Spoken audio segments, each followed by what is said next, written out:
I repeat, Eddie is not a top striker. He could not even press today. This is the worst game I think Martin Odegaard has had ever in an Arsenal jersey. Stay with me as we break this down.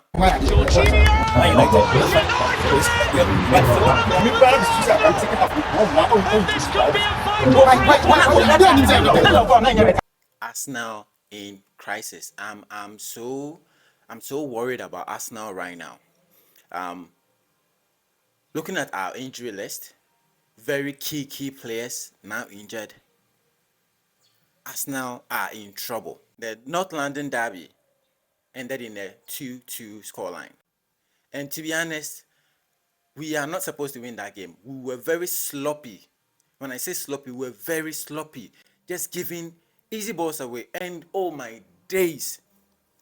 This is the worst game I think Martin Odegaard has had ever in an Arsenal jersey. His passes were not going through. He was not creating any chances. I'm so disappointed. And even how we were considering the goals, they were not making any sense. We score, and then we give them an easy goal. We score, and then we give them an easy goal.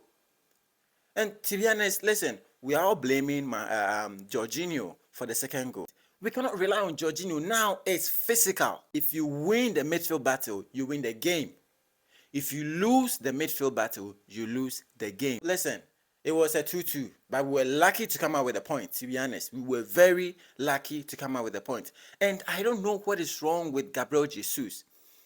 We could have scored like 3 goals in the first half.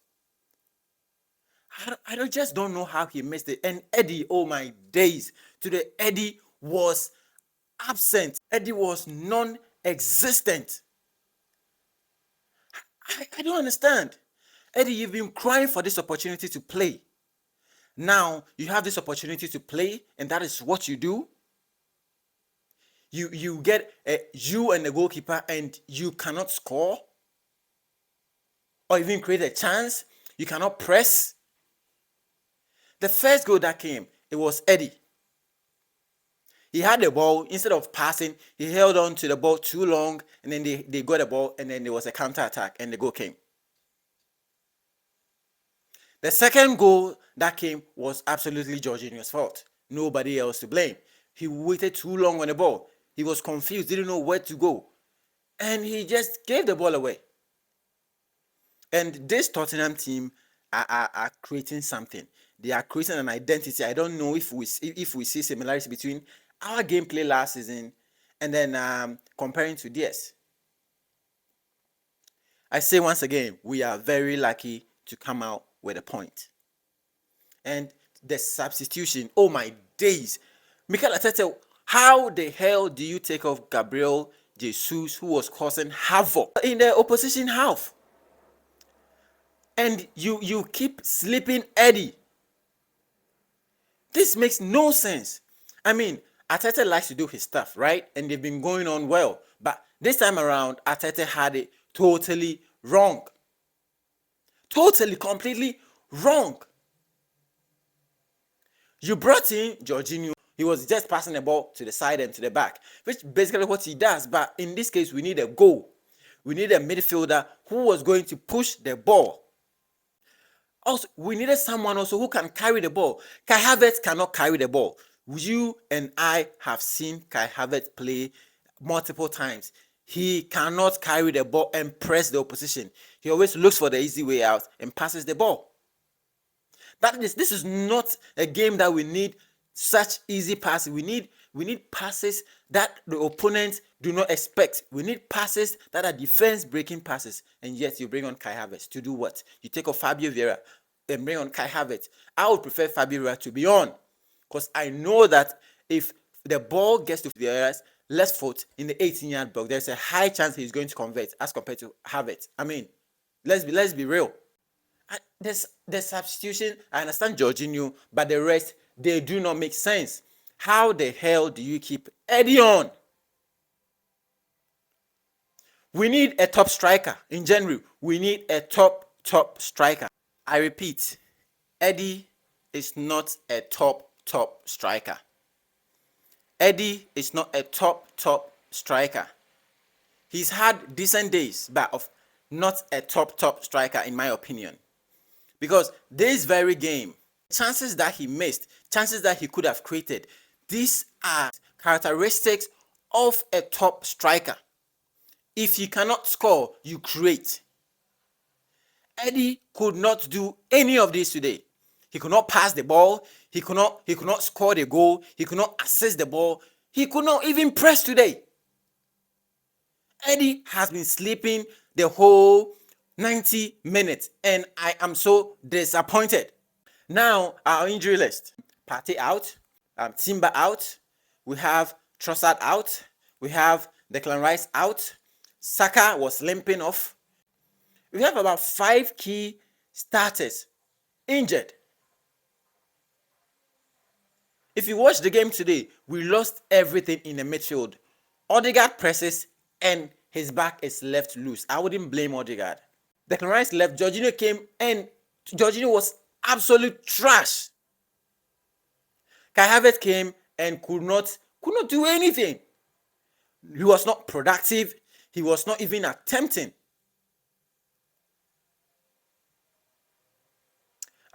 Listen, I'm getting tired of Kai Havertz. I'm really getting frustrated. I know we said we should give him time. But this is someone who has been playing in the Premier League for more than 2 seasons. You should hit the ground running. We didn't bring in someone who has to adapt. We need someone who will hit the ground running.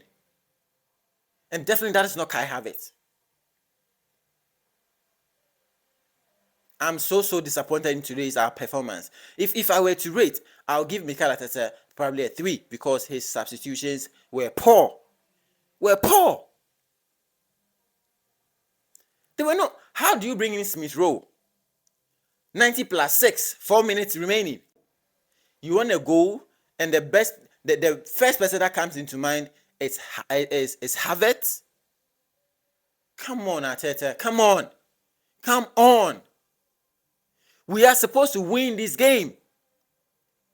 We cannot play at the Emirates and then draw. These are the matches that we need to win. If we go away and then we draw, that makes more sense. But then we should not be drawing at home. Everybody is down today. We're here to receive updates on the injuries. But then trust me, it's not looking good. We are in the Champions League. We cannot be playing the Champions League, Premier League, FA Cup. We cannot be playing all these and have 5 major key players injured, especially in our midfield. I'm so disappointed. I'm so disappointed. I just hope we don't go down, because that is what Gary Neville, of course. He's saying that we lost because we are over jubilating our goals.